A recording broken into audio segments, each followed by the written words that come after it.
Hello everyone and happy Diwali সকলকে। আজ কালী পুজো, যার জন্য আমি স্নান করে উঠে আলতা পরে নিচ্ছিলাম। অ্যাকচুয়ালি মাই বললো আজ কালী পুজো আলতা পরতে হয়, যার জন্য আমি নিজে পরেছিলাম আর মাকেও পরিয়ে দিয়েছিলাম। আর ফার্স্ট টাইম নিজে পরেছি বলে একটু ডিজাইন করে পরেছিলাম। ভিডিওটা পোস্ট করতে একটু লেট হয়ে গেল, কারণ কালী পুজোয় এত আয়োজন থাকে। যদিও বা আমাদের বাড়িতে কালী পুজো হয় না, বাট আমরা সব মন্দিরে মন্দিরে যাই ভোগ দিতে, যেটা তোমরা ভিডিওতে দেখতেই পাবে। আর অনেক কিছু আয়োজন করি, অনেক সাজায় বাড়িঘর, ক্র্যাকার্স ফাটায় আর অনেক এনজয় করি। আফটার অল আমার ফেভারিট পুজো বলে কথা। বিকেল থেকে শুরু হয়ে যায় একদম বাড়িঘর সাজানো। আর দেখতেই পাচ্ছে এখন সন্ধ্যা পড়ে গেছে, প্রায় মানে সন্ধ্যা বলা যাবে না, বিকেল বিকেলই, কিন্তু এখন যেহেতু তাড়াতাড়ি অন্ধকার হয়ে যাচ্ছে যার জন্য সন্ধ্যায় বললাম।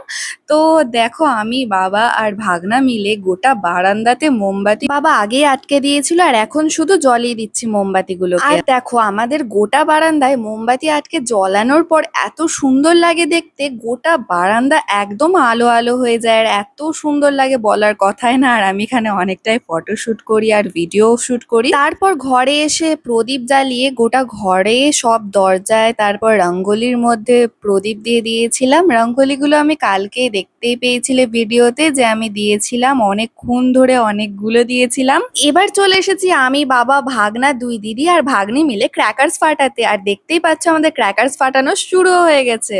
আমি ফার্স্টেই ফাটাচ্ছিলাম এই 12 শটটা। আর হ্যাঁ, প্রত্যেক বছরই ফার্স্ট যখন আমি ভটকা ফাটাই না, আমি খুবই ভয় পেয়ে যাই। ভটকা ওত্তেরি ক্র্যাকার্স, আই মিন হ্যাঁ আমি ভটকাই বলি। আমার ক্র্যাকার্স এর মধ্যে সব থেকে বেশি ভালো লাগে এই স্কাই শট গুলো, যেগুলো আকাশে ফাটে। আমার ওগুলোই দেখতে ভীষণ সুন্দর লাগে। আর হ্যাঁ, এর নিচে দাঁড়িয়ে ভিডিও আর ফটো কিন্তু খুব সুন্দর আসে। আমাদের কার্তিক পুজোর টাইমে এতগুলো স্কাই শট ফাটে না, আমার খুবই ভালো লাগে দেখতে। তারপর বাবা ফাটাচ্ছিল একটা ওয়ান শট, আর দেখো এটা আকাশে ভীষণ সুন্দর লাগছিল দেখতে। আর ভাগ্নি তো কিছু ফাটাতে পারে না, যার জন্য এই তারাবাতিগুলো ফাটাচ্ছিল। আর আমি এখানে ফাটাচ্ছি একটা তুবড়ি। আমার এই তুবড়িগুলো ফাটাতে খুবই ভালো লাগে আর দেখতেও খুব ভালো লাগে। অ্যাকচুয়ালি না, পাখি ভটকাতে আমার একটু হলেও ভয় লাগে, বাট তুবড়ি ফাটাতে আমার জানি না কেন একদমই ভয় লাগে না। চরকিতেও ভয় লাগে যে কখন পায়ে ছ্যাঁকা ধরে যাবে, বাট যতই ভয় লাগুক তাও কিনবো আর ফাটাবো। তারপর এইটা দেখো, এইটাও কিন্তু তুবড়ি ছিল অন্য টাইপের, বাবা যেটা ফাটালো এখন। আর এটাও কিন্তু দেখতে খুব সুন্দর। আর এদিকে আমি একটু তারাবাতি নিয়ে ফটো তুলে নিচ্ছিলাম। তারপরে আমি এদিকে দুটো তুবড়িকে একসাথে ফাটাচ্ছিলাম, মানে বাবা যেটা ফাটালো ওইটা না, এটা আরেকটা, যেটা ফার্স্টে যেটা ফাটিয়েছিলাম ওইটা।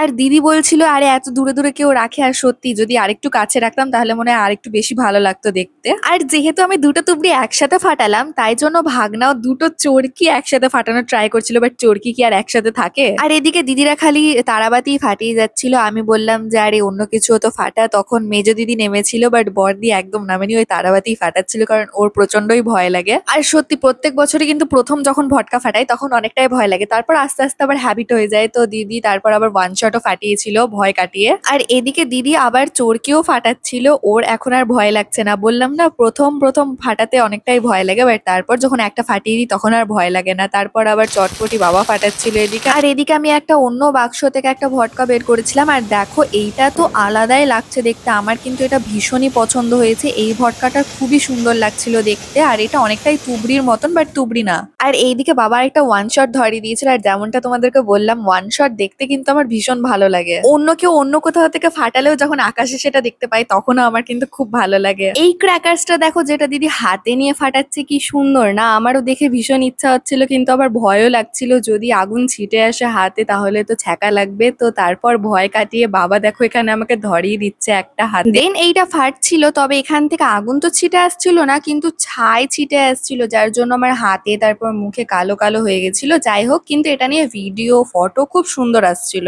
আর দিদি দেখো টর্চ জ্বালিয়ে নাচ করছিল, এটাকে টর্চ বলে, মানে তারাবাতি টাইপ। আর দেখো এখানে একটা শোলা রাখা ছিল, যেটাতে ও টর্চটা জ্বালিয়ে যে আগুনগুলো নিচে পড়ছিল ওটা থেকে আগুন ধরে গেছিল। আর দেখো কি ধোঁয়া হয়ে গেছিল, আমরা ভয় পেয়ে গেছিলাম। যাই হোক, দেন বাবা ওইটার মধ্যে জল ঢেলে দিয়েছিল, আগুন নিভে গেছিল। তারপর আবার বাবা এখানে ধরিয়ে দিয়েছিল একটা 12 শট। তারপরে বাবা এখানে আবার ওই আগের ওই ভটকাটা, জানি না এটাকে কি বলে, এটার নাম কি, বাট অনেকটাই তুবড়ির মতো। এটা দেখতে আমার খুব সুন্দর লাগছিল, এই ভটকাটা আবার ধরিয়েছিল। আর এইদিকে বাবা চটপটি গুলোকে ধরাচ্ছিল, কারণ চটপটি অনেকটা নিয়েছিল বাচ্চাদের জন্য, বাট ভাগ্নি আর ভাগনা এগুলো অতটা ফাটাচ্ছিল না, যার জন্য বাবাই ফাটিয়ে ফাটিয়ে শেষ করছিল। কিন্তু এই চটপটিগুলোতে আওয়াজ কিন্তু খুব সুন্দর হচ্ছিল। দেন বাবা আরেকটা ওয়ান শট ফাটিয়েছিল আর দেখো এটা কত কাছেই ফেটে গেছিল।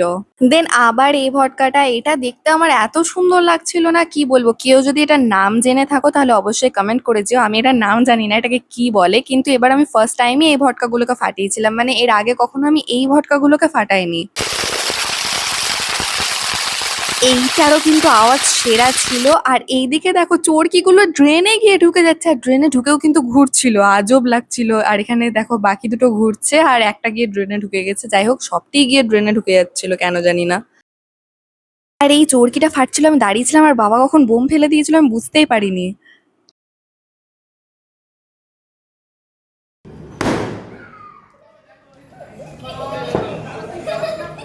আর আমি এই বোমগুলোর আওয়াজের কথা তো বললামই না, অনেকটাই জোরে ফাটছিল। জানি না ফোনে কতটা শোনা যাচ্ছে কারণ তখন আমার মাইক লাগানো ছিল না। যাই হোক then last sky shot and finish. Actually finish না, আরো অনেক ভটকা বেঁচে আছে যেগুলো আমাকে কালকে ফাটাতে হবে। অ্যাকচুয়ালি তোমাদেরকে যেমন প্রথমেই বলেছিলাম ভিডিওর, যে আমরা কালী পুজোতে সব মন্দিরে যাই ভোগ দিতে, যার জন্যই কিন্তু আমরা বেরিয়ে পড়েছিলাম কারণ অনেকটাই লেট হয়ে যাচ্ছিল আর সব জায়গায় পুজোও বসে যাচ্ছিল।